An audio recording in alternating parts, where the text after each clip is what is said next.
Hello student. आज की इस वीडियो में हम बात करेंगे विषमता के बारे में। विषमता यानी कि विषमता की माप, मेजरमेंट ऑफ स्क्यूनेस क्या होता है, ठीक है ना। वैसे विषमता का अर्थ होता है, विषमता एक वितरण में असममिति की मात्रा को बताता है। ये बताता है कि कोई भी वितरण यानी कि जो भी क्लास इंटरवल होता है उसकी जो फ्रीक्वेंसी होती है, जो फ्रीक्वेंसी का डिस्ट्रीब्यूशन होता है वो अनइक्वल होता है, एक जैसा नहीं होता है।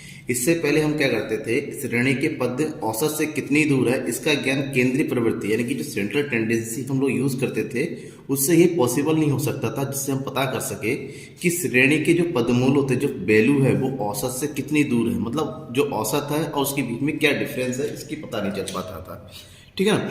तो आज हम विषमता के इस वीडियो के थ्रू हम पूरी की पूरी बात समझेंगे कि विषमता आखिर होता क्या है, ये किस तरह से कैलकुलेट करते हैं, ठीक है। पूरी वीडियो देखिएगा लास्ट तक, अपने दोस्तों के बीच में शेयर कीजिएगा। देखिए, सबसे पहले हम केंद्रीय प्रवृत्ति और अपकिरण की बात करें तो दोनों ही जो है स्टैटिक्स में मेजरमेंट के जो है एक पद के बीच के जो है विचलन के लिए, ये औसत निकालने के लिए बहुत महत्वपूर्ण विधि है इनके द्वारा। लेकिन इसके द्वारा श्रेणी की जो मेन विशेषता है, सभी विशेषता नहीं होती हैं। केंद्रीय प्रवृत्ति से औसत निकल के आता है, अपकिरण से उनके बीच में विचलन निकल के आता है, लेकिन केंद्रीय प्रवृत्ति श्रेणी की केंद्रीय प्रवृत्ति का प्रतिनिधित्व करती हैं, जबकि अपकिरण की माप से यह पता चलता है कि श्रेणी के पदमूल औसत से कितनी दूरी पर स्थित है, कि जो औसत है उससे कितनी दूरी है।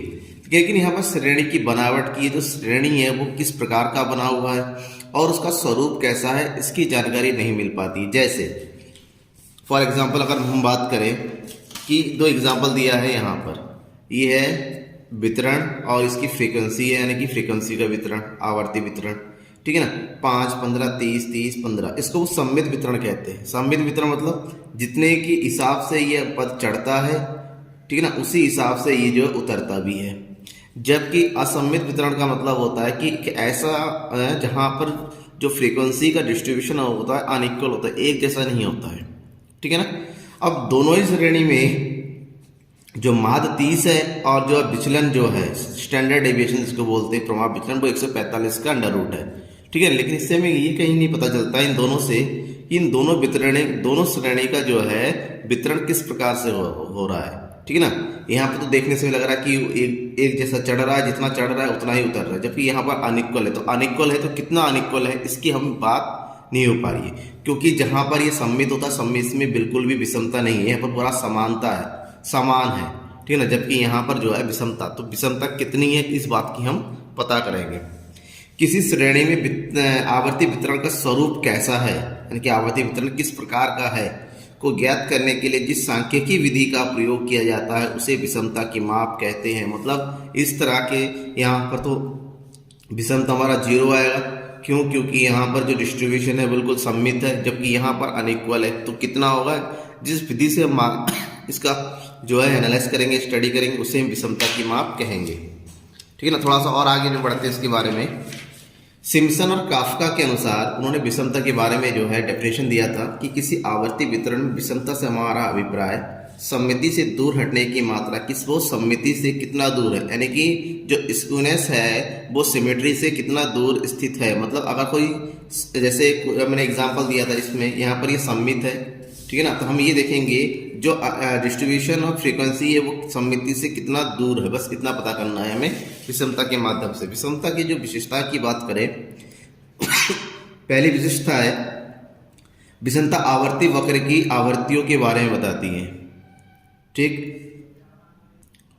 यह आवर्ती वितरण में सम्मिति के अभाव को प्रदर्शित करती है, और जब आवर्ती वितरण सम्मितीय ना हो तो उसे विषमता वाला वितरण कहते हैं।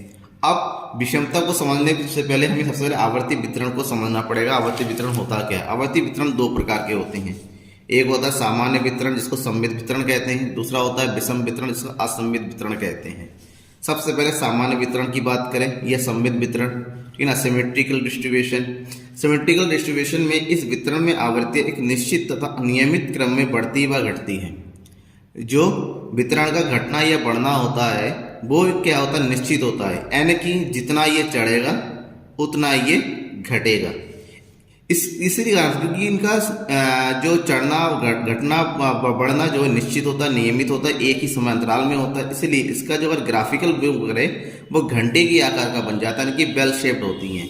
जैसे यहाँ पर देखिए, इसमें ये आवर्ती यहाँ तक बढ़ रहा है, जितना बढ़ा उतना ही सेम घट गया, तो दोनों साइड क्या हो गया, यहाँ पर इक्वल हो गया। ठीक है ना, अब इक्वल हो गया। इसी कारण से अब हम ऐसे वितरण का अगर मीन निकालेंगे, मीडियन निकालेंगे या फिर मोड निकालेंगे, माध्य माध्य का मध्य, ये तीनों ही का आंसर बिल्कुल क्या आएगा, सेम आएगा, क्योंकि डिस्ट्रीब्यूशन बिल्कुल इक्वल है।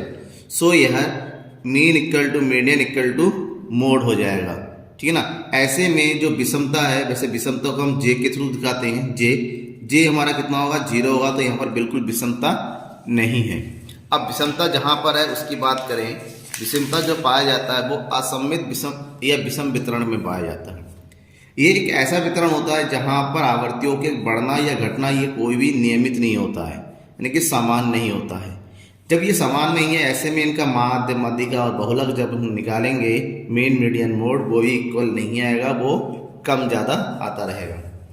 अब कम ज़्यादा होने के कारण विषमता यहाँ पर दो प्रकार में बांटा गया, दो प्रकार की विषमता पाई जाती है, एक धनात्मक विषमता और एक ऋणात्मक विषमता। अब दोनों को समझे। सबसे पहले हम समझते हैं धनात्मक विषमता, पॉजिटिव स्क्यूनेस क्या होता है। यदि आवर्ती का केंद्र बिंदु से दायां सिरा बाएं सिरे की अपेक्षा लंबा होता है तो इसे धनात्मक विषमता वाला वितरण कहा जाता है। अगर हम विषमता वितरण को जो ग्राफ के रूप में दिखाएंगे तो उसका जो दायां सिरा होता है, यानी कि इधर वाला, ठीक है ना, बाएं सिरे की तुलना में अधिक क्या होता है, लंबा होता है। ठीक है ना।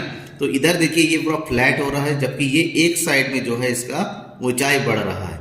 तो ऐसे फ्रीक्वेंसी सीरीज को हम क्या बोलेंगे, धनात्मक विषमता। इस धनात्मक इसलिए होता है क्योंकि जब इसका माध्य निकालेंगे या मध्यिका निकालेंगे या बहुलक निकालेंगे तो ऐसे में माध्य मध्यिका से ज़्यादा होगा और मध्यिका बहुलक से ज़्यादा होता है।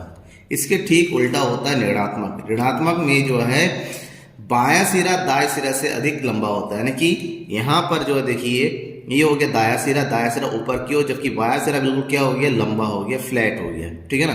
तो ऐसे विषमता को हम ऋणात्मक, और ऋणात्मक में ध्यान में रखिएगा बहुलक मध्यिका से ज्यादा होगा और मध्यिका माध्य की माध्य सबसे कम होता है। ठीक है ना। तो ये हो गया विषमता के प्रकार। विषमता किस प्रकार से, आप ध्यान में रखिए, विषमता हमेशा जो है असममित वितरण में ही निकाला जा सकता है।